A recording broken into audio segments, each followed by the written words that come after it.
welcome back to our channel, Melanated Adventures, where we are changing the narrative one adventure at a time. So in today's video, we're going to be sharing with you RV must-haves. So some of the main things that you're going to need when you start RVing to hook your RV up at a site is going to be an electrical power surger or an extension cord or an extension cord for your output electricity or your input electricity, so it can reach to the box. Yeah, I was trying to think of the electrical box. The electrical box. And the power surger is to protect all of your appliances in here, so your air conditioning, your fridge, your microwave. You don't want any of that stuff blowing if there is a storm or if there's a power surge at the campground or area that you are camping at. And I'm looking down at the inverters. So typically sites are made with 30 amp or 50 amp electric, and some RVs are 30 amp electric and some are 50 amp electric, just depending like on the size of the RV typically. But you're going to want those converters to help you convert the electric if you get a site that is one of those types of electric that you don't have. The next item is your water hose. You're going to need a fresh water hose. You're going to want something that's lead free. So don't just buy a regular garden hose. Make sure it's a fresh drinking water hose, as well as a water filter. If you are boondocking or just at different campgrounds, you don't know what's in their water at the different locations.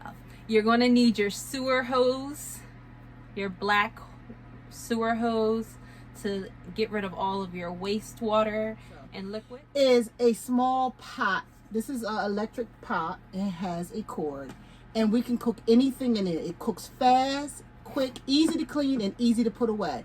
And it's as big as my hand, as you can see. As big as my hand.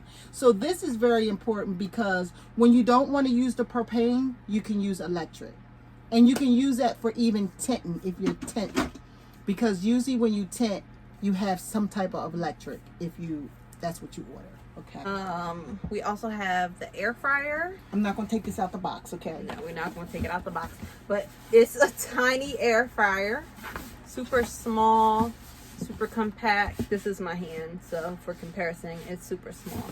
And you can just fry your french fries. You don't have to worry about frying with oil, because then you got to figure out where you're going to put the oil in the RV, and that's just a whole nother task. And we picked this up on our way going to Colorado. No, we got this in New Mexico. Oh, was it New Mexico? Yeah. Okay, we picked this up in New Mexico. It was like the only store out there. And it was the only store out there, and it was the perfect from Dollar General. From Dollar General. And it was $35. I've seen it at other stores too, though.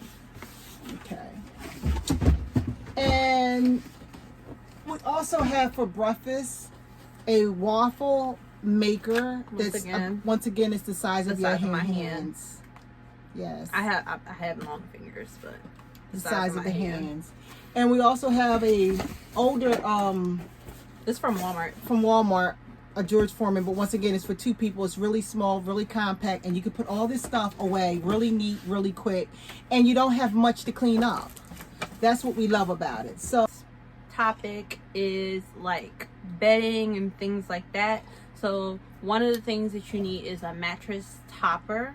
I can insert a picture, but I think most of you guys know what a mattress topper is. So like on the beds that, no, don't show that. Okay. On the beds. We can see a little bit of it. See, oh, they can? Oh, okay. On the beds that are not fixed beds, you should definitely have a mattress topper. So our next item is our heaters. When we went on our trip, it got below freezing some nights. So we needed heaters. So we have a couple of different heaters that we use. We have this tiny heater, space heater. As you can see, I think my hand is bigger than the space heater, but it actually does get really warm with this. We have two of them, one for like the main little area, and then one for the room. And for the bathroom. For the bathroom. This is for the bathroom. So we also have the Mr. Buddy or Mr. Heat Buddy portable heater. And you're going to need some of these propane canisters for it. This is about $7 for two, something like that. Like $7 for a pack of two. Or you can even hook up one of those big propane tanks to it as well if you get the accessories to go around. But if you are boondocking, you can't have all the lights on. I mean, you can if you got solar and you want to run your generator all night, but most likely you don't want to be running your lights all night long. So we have some solar light. Yeah, I do. I think the other one is charged. There we go. See how bright it is? I'm gonna turn off the light for 1 minute, and that's just one of them. So you can stick them up in different areas. This is just one small one. We have several. We have several different of ones. them.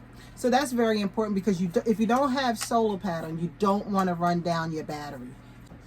Obviously, you always have your typical lanterns, just in case for whatever reason you need to go outside the RV at nighttime, or you're taking a walk around the RV park at night, or whatever the case may be.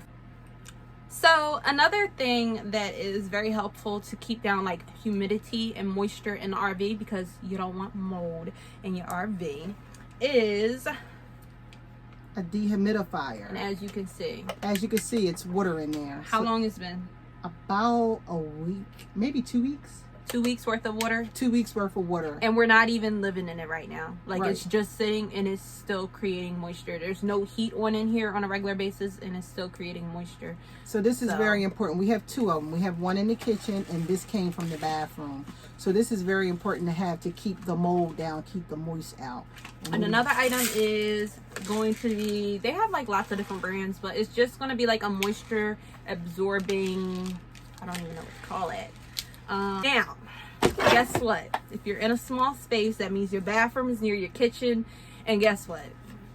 You need some freshening, deodorizing of the air sort of product. Okay, you could also use something like a diffuser and just use some essential oils if you don't want to use. I know some people don't like the toxins in this. You can go with some sort of essential oil diffuser.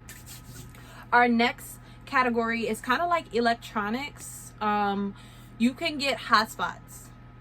We had a hotspot when we went on the road for a month, and for the most part we had service in BLM land. We had service in the national forest outside of the Grand Canyon, and that just kind of allows you to, be able to do work if you need to do work, or just be connected to people. The hotspot that we had was Verizon when our phone didn't work, which we have Sprint. Sometimes our hotspot worked, and sometimes vice versa. One of the services worked for us. The next important thing is to have a portable charger with you at all times. When you're out and about, your battery will get low. You can charge your phone, and when you come back into the RV, you plug it back in. This was very important. We had about 4 of these, didn't we? Everybody had one. Because depending on the different weather, if it's very, very cold, your battery is going to run low very fast because of the cold is draining it. So these are very important. I think we got about 4 or 5 of these, and we used every last one of them. So our next category is activities, kind of like things to do, because depending on if you have another vehicle or not, if you're at the campground, you may be doing campground stuff, or you may just be hanging around the campground, so you want to keep busy. And sometimes there are times when you go to certain spots and there is no service. So there's no Instagram and no Facebook, no YouTube, none of that. No Netflix. No nothing. Okay.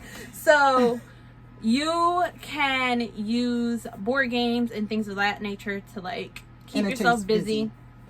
Inside the RV.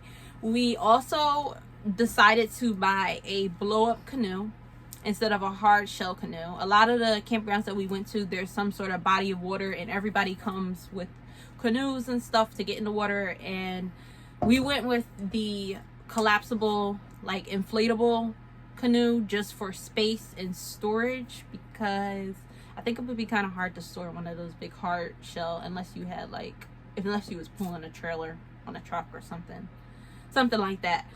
And of course you can bring your bikes and things of that nature to like keep you busy while you're at the campground, or to just get around. If you're in town, you can ride your bike in town close by.